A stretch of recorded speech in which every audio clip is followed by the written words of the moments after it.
my role in that was really just eliminating turnovers. I thought, there's going to be some good, some bad with any game. And no one's going to play a perfect game, but I think my main takeaway is my bad plays have to be incompletions or checkdowns or, not picks. And really, there wasn't a common theme among all three. I think two of them were just trying to force the issue too much. I got in trouble doing the same thing against Minnesota. Threw a pick there, just trying to force the issue. And so I think it's just not pressing. I think anytime you press and you just got to take what the defense gives you. No matter what your defensive call is, there's going to be something open. And, sometimes that'll be the big one. Sometimes that'll be the 2-yard check down. And you got to be okay with that. And you can't start trying to decide where the ball is going to go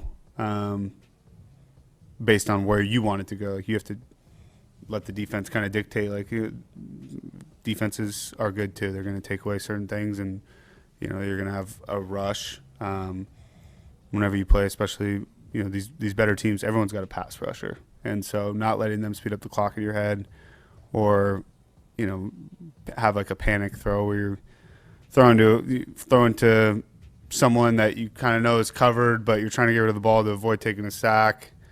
Like, it's got to click in my head. Just get to the check down and especially on first and second down, like live to play another down. What kind of asset has it been to have Jamar when he's been on the field for you, stepping in and kind of being in a position you're in to have him out there and when you know you need him, or just having him as a resource? Yeah, I mean, he's obviously a really good player. I don't know if the angle of the question there is to try and make an excuse for Pittsburgh, like whoever's. Just like how nice to have Jamar. Yeah, really nice. Love throwing to Jamar. Love throwing to T. I think it really helps for me. I'm going to throw to, like I said, where the defense, based on our play call and defensive play call, I'm going to throw to who's open, and I expect them to win. And it's their job to win, and our guys win at a very high percentage, so it makes things nice. What makes him so dynamic? What's so different about Jamar versus other great receivers? I think how strong he is through routes. It's kind of the thing that stands out to me is he can play through contact really well.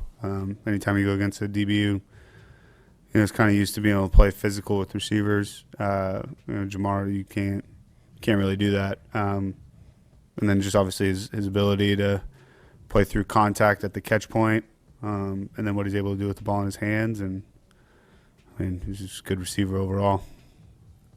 What does Kansas City do well defensively? It seems like you heard a lot about Ryan talked about their backers, their corner Snead playing really well. In your mind, what enables them to be so successful? You said who talked about him? Ryan, I think so.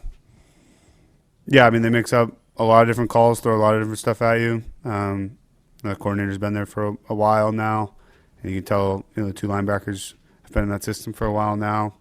They're really good on the outside. Got two longer corners. Trent McDuffie is a really good player. Familiar with him from Washington, and I mean they do a great job. They're a Super Bowl, defending Super Bowl champ. So they got a good defense, and obviously the front is good too. And I think anytime you're playing against a team that's high level, there's going to be guys at every part of the defense that kind of make it work. And maybe I think on really good teams you got guys that maybe aren't huge names that everybody is all about and knows everything about them, but they're really good players and play a big role in how they operate.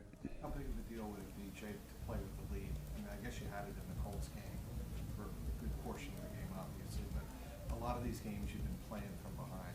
How would you like to change that, play with the lead on board? Yeah, I mean, I think it makes it a lot easier for sure. You got to start fast on both sides of the ball, and yeah, I mean, I think just in general, a lot of football starts up front with O-line and D-line, and just the whole dynamic changes when you're playing with a lead. For O-line, you're able to run the ball more, be a little more balanced, not have to just get into drop-back mode because you're playing from behind.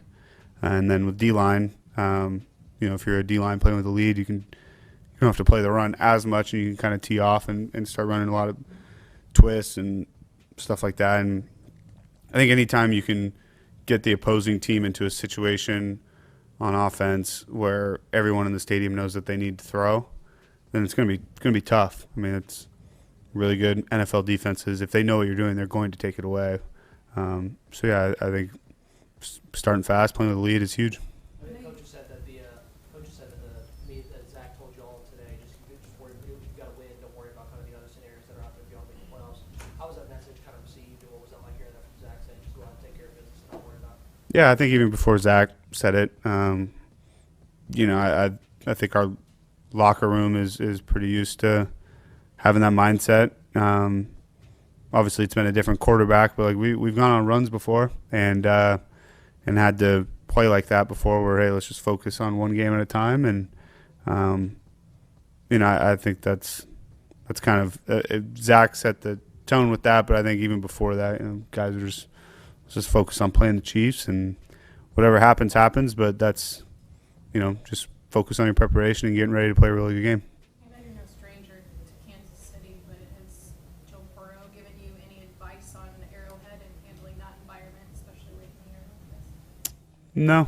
I mean, I've been there on the sideline, obviously, so I'm sure it's a little bit different, but I mean, I wouldn't really say that going and playing at Pittsburgh or some of these other places, it's loud. I'm sure Arrowhead, maybe they do have another level of noise, but at some point you can't hear it, whether it's once you get past a certain point of noise, you can't hear it regardless. So it's kind of whether it's a scale of 1 to 10, a 9 out of 10 or a 10 out of 10 loud, nobody can hear me, so you got to be able to operate well.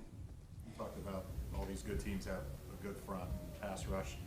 I know in a perfect world you wouldn't have to deal with it, but do you feel better equipped, or do you have a preference as the pressure's coming off the edge versus up the middle and in your face? I think the main thing is if there's one guy, like it's just like I said, if a defense knows that you have to pass, it's gonna be really hard to pass. If you only got one guy that is creating all the pressure, like it's easier to take away. If a defense has one thing they're really good at, it's easier to take that away than they're good at this, but then if you only focus on that, then you got to worry about this, and there's layers to it, and so I don't really have a preference. I think the least amount of pressure, the better, but I don't think it really matters whether it's up in front of me or to the edge. I mean, as long as it's not both, I guess. How aware do you have to be of where Chris Jones is pre-snap? Say it again. How aware do you have to be of where Chris Jones is pre-snap? I mean, I think for me, like you do, obviously a really good player, one of the best D tackles in the NFL, but I think that's a little bit of an O-line thing. Like I think if you're a quarterback and you're really thinking about, where did this guy line up right here, then you're kind of like this when I need to worry about everything that's going on the back end. But I think that would be more of a Ted, Kappa, Cordell issue with him on the inside, and scheme probably too. More snaps that you're getting in these games, Jake, playing more and more. Are you noticing any differences with the way defenses are playing you versus what you see on film from that? I think in general, in the last couple of years that I've been here, I think we get a little bit different stuff just because we throw the ball a good amount. We got really good pass game weapons that you have to account for. So I think it's varied.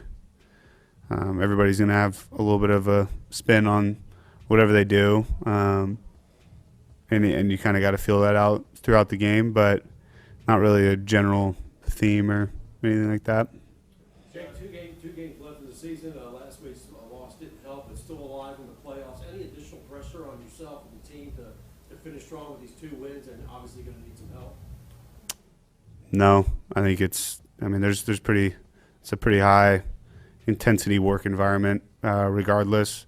And I've waited a long time to be able to start some games, so it's like I've said before, it's not like this is like my 200th start and just another game. I don't know what number of start this is, but it's not a lot.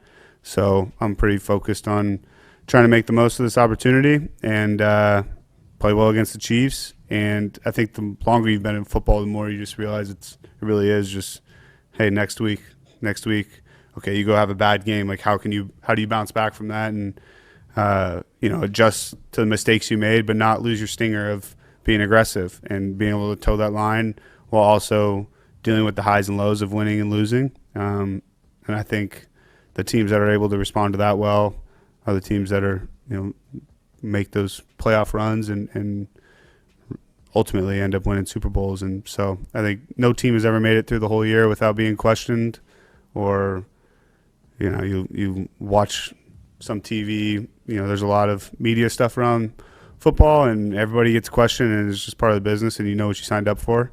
And so you got to be able to take that on the chin and not lose your edge, not let it get to your head, adjust what you need to adjust to, and keep it pushing. Are you able to give us any context on what Joe Burrow was talking about when he wants to answer about the aliens? Say it again? Can you give us any context about what Joe Burrow was talking about when he's asking about answers on aliens? Answers on aliens? Yes. I have not. It's the alien conversation like with Joe. I think he knows I'm not really his audience for that. But I don't know. I'm always here for a good conspiracy theory, so it's kind of a nice little change of pace probably, but I have not heard the aliens one. I'm sure I will at some point. Believe in aliens? I don't even care. I'm just trying to figure out Earth. You were pretty hard on yourself in the post-game press conference in Pittsburgh. Did it ruin your Christmas, or were you able to leave all that behind in Pittsburgh? I mean, it kind of goes back to the last question is, you have a tough game, but I also know that I'm not the first quarterback to have a tough game, and there's been a lot of great quarterbacks that had some really, really bad games. And so I'm not discouraged by that. I think you watch it I watch my losses the same way I watch my wins, and there's always going to be something you need to do better. Taking that into account, but then also, like for me, it's, it's very easy to say, okay, don't turn the ball over. Okay, well, how do you do that while also staying aggressive in the scheme? Because I do need to play well and play like that in order to win games. There's not many quarterbacks.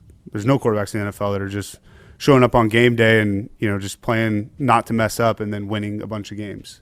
So it's not as easy as just saying that, and so you got to find that balance and hopefully be able to do that throughout this week of practice and play well against the Chiefs. But I'm not gonna sit around and mope around for you get about 24 hours of that, and then it's all right.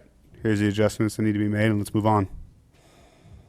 Dave Lapham here, and every day I am grateful for my experience to have played professional football. As a player, I realized self-motivation, leadership, and appreciating your teammates are key. At First Star Logistics, you can use those same attributes to create the life you want for you and your family. Build your future by working hard like I did. You'll see results both on and off the field. Call First Star Logistics today and be part of our winning team. Opportunity knocking.